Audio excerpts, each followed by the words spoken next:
ដល់កោះស្រណោះអាឡ័យបានចប់ហាក់រដីនឹកដល់សំដីពុកធ្លាប់ពីចា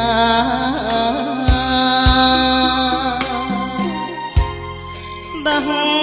ទឿនកូនប្រុសឲ្យខំសិក្សាក្នុងភ្នោះសិក្ខាសាងអនាគតអនិច្ចាសង្ខារពុកលាចាលោកចិន្តាវិរិយោគ្រួសារសោយសោកអបយកដីទុក